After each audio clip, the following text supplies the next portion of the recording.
નમસ્કાર દર્શક મિત્રો, ધ ગોલ્ડન વોઇસમાં આપનું સ્વાગત છે। છોટાઉદેપુરના બોડેલી ખાતે નકલી કચેરીના મુખ્ય સૂત્રધાર અને આરોપી સંદીપ રાજપૂતનું ટૂંકી સારવાર બાદ મોત નીપજ્યું। છોટાઉદેપુર જિલ્લાના બોડેલી ખાતે આજથી 7 માસ અગાઉ સિંચાઈ વિભાગની ડમી કચેરી સ્થાપિત કરી હતી, જેનો પર્દાફાશ તાત્કાલિન પ્રયોજના અધિકારી છોટાઉદેપુર દ્વારા પોલીસ ફરિયાદ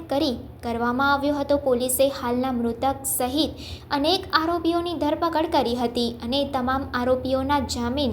નામંજૂર થયા હતા, જે પૈકી છોટાઉદેપુરની પ્રયોજના વહીવટદાર કચેરીમાંથી વિવિધ ગ્રાન્ટ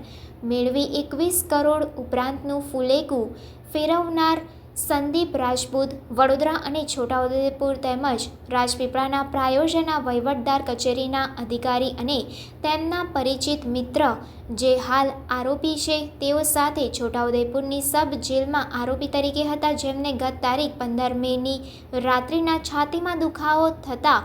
જેલ પ્રશાસનને સહ આરોપીઓએ જાણ કરતા તેમને એમ્બ્યુલન્સ મારફતે છોટાઉદેપુરની રેફરલ હોસ્પિટલ ખાતે કેદી વિભાગની રૂમમાં તાત્કાલિક સારવાર આપવામાં આવી હતી। સૂત્રો દ્વારા પ્રાપ્ત માહિતી મુજબ માત્ર અડધા કલાકની સારવાર બાદ આરોપી સચિન